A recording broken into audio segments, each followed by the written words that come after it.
बिस्मिल्लाहिर्रहमानिर्रहीम। निमको टीवी में खुश आमदीद।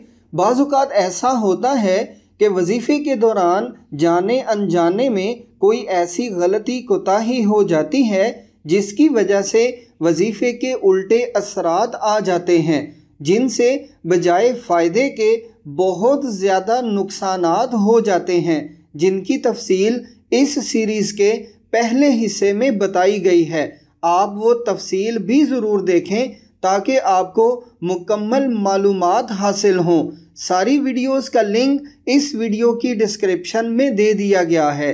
तो अगर आपके साथ भी ऐसा हुआ हो कि वजीफ़ा करने के बाद काम मज़ीद बिगड़ गया हो, तो इस वीडियो में बताए गए अमल से ज़रूर चेक कर लें कि कहीं आप वजीफ़े के उल्टे असरात में तो नहीं आ गए।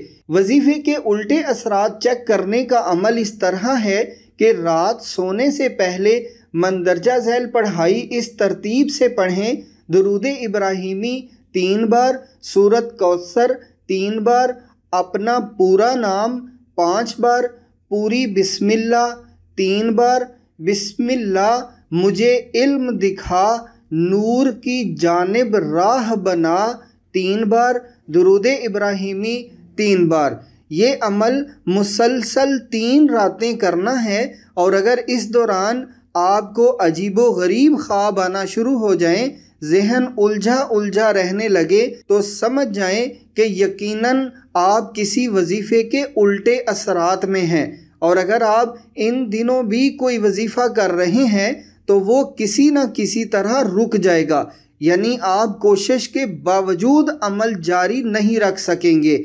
अजीबो गरीब ख्वाब आना या वजीफ़े का रुक जाना इस बात की तस्दीक है कि आपका अमल ठीक नहीं चला और आप पर वजीफ़े की रुजत हो चुकी है। तस्दीक होने के बाद आप इसी सीरीज़ के तीसरे और चौथे हिस्से में जो अमल बताए गए हैं उनसे अपने ऊपर आए वज़ाइफ के उल्टे असरात का इलाज करें और फिर हिफाजत का अमल करके अपने मतलूबा अमल दोबारा शुरू कर लें। इंशाअल्लाह फिर वजीफ़े के उल्टे असरात कभी नहीं आएंगे। अमल की इजाज़त का तरीका ये है कि 3 बार सूरत इखलास पढ़कर तमाम फौत शुदगान को इसाले सवाब कर दें और इस वीडियो के कमेंट्स में अपने शहर का नाम लिख दें। बस आपको अमल की इजाज़त है। भलाई के कामों के हमारे इस मिशन में हमारा साथ दिया करें और वीडियोस ज़्यादा से ज़्यादा शेयर कर दिया करें ताकि ज़्यादा से ज़्यादा नफ़ा बख्श इल्म दूसरों तक पहुँचाया जा सके।